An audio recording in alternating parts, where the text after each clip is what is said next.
رمضان گزرتا ہے مسجدوں کی وہ رونق نہیں رہتی، لوگوں میں وہ تحمل برداشت جو ایک پورا مہینہ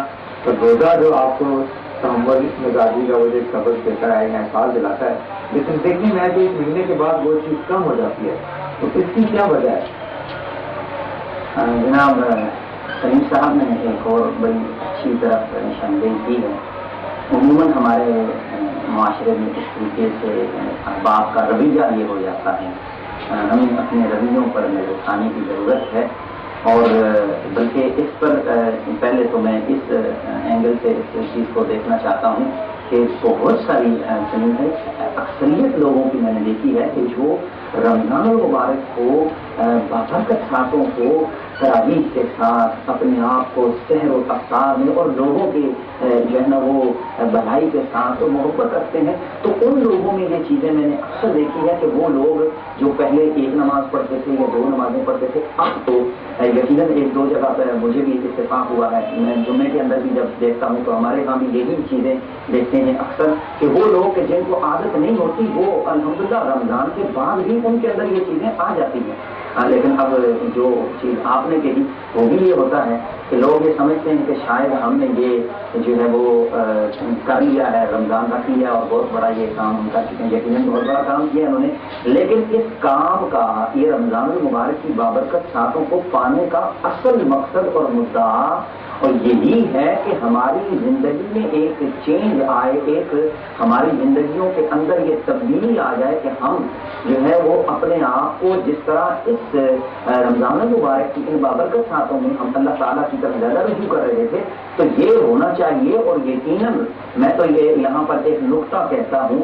کہ اگر کوئی یہ سمجھنا چاہے تو اس کے روزے منظور ہوئے ہیں اور اس کو روزوں کا فوائد، اس کے روزوں کے فوائد اس کو نصیب ہوئے ہیں اور روزوں کی اس نے جو احتساب کی کیفیت کو پایا ہے، ناظرین کرام میں یہ سمجھتا ہوں کہ وہ ضرور پہلے اگر نمازوں کی پابندی نہیں کرتا تھا، پہلے اس سے جھوٹ بولا جاتا تھا، پہلے وہ غیبت کر جاتا تھا، لیکن اب رمضان کے بعد اس نے سچے دل سے احتساب کے ساتھ جب اس نے قیام اللیل کیا اور روزے رکھے اور سحری اور افطاری میں اپنے آپ کو اس انداز سے اللہ تعالیٰ کے حضور پیش کرتا رہا، تو وہ یقیناً یہ پازیٹیو سائن سمجھے کہ وہ ان معاملات کو باقی 11 معاملے کنٹینیولی وہ ان پر عمل کرے، تو سب سمجھ لیجیے کہ وہ بندہ جو ہے وہ کامیاب اور صحیح معنی میں روزوں کی افادیت اسی کو نصیب ہوئی۔ بہت شکریہ۔ اس کہیں کہ روزے داروں کو آخرت میں کون سے ایسے بلند درجات ہیں جو نصیب ہو؟ ماشاء اللہ، یہ تو بہت زبردست سوال آپ نے کیا ہے کہ دنیا میں تو ان کو بہت ساری اللہ تعالیٰ نے نعمتوں سے نوازا ہے، لیکن ناظرین کرام اس سوال کے لیے جو ہے وہ درۃ الناصحین میں حضرت عثمان رضی اللہ تعالیٰ عنہ سے ایک حدیث پڑھی کہ جس میں حضور علیہ الصلوۃ والسلام سے آپ نے یہ ارشاد نقل فرمایا ہے کہ روزے داروں کو بڑے بڑے درجے نصیب ہوں گے، اتنے بڑے درجے نصیب ہوں گے کہ اللہ تعالیٰ نے جنت کے 8 دروازے ہیں، ان 8 دروازوں میں سے 7 دروازے تو اور لوگوں کے لیے ہیں، لیکن ایک دروازہ کمپلسری ہے، لازم ہے، جس کو کہتے ہیں باب الریان، یہ صرف اور صرف روزے داروں کے لیے ہے، یہاں سے کسی اور بندے کو نہیں گزرنے دیا جائے گا۔ یہاں یہ سمجھ لیجیے، مجھے ایک مثال اس میں سمجھانے میں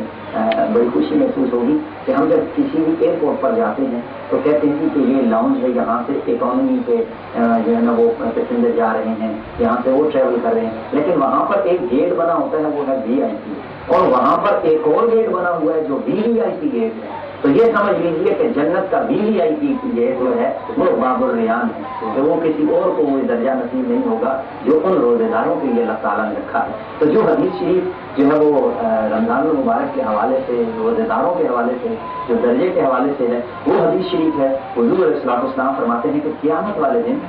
روزے کو اللہ تعالیٰ خوبصورت ایک جسم اور ایک لباس اور ایک خوبصورت چہرہ عطا فرمائے گا، وہ بارگاہ خداوندی میں آ کر سجدہ کرے گا اور اللہ تعالیٰ اس سے پوچھے گا اے رمضان تو مانگ مجھ سے کیا مانگتا ہے، تو یہ عرض کرے گا علاج، جن لوگوں کے پاس تو نے مجھے مہمان بنا کر بھیجا تھا، آج وہ لوگ یہاں آئے ہوئے ہیں اور آج میں ان کا میزبان ہوں، پہلے میں ان کا مہمان بنا تھا اور آج وہ میرے مہمان ہیں اور میں میزبان ہوں، تو الہی یہ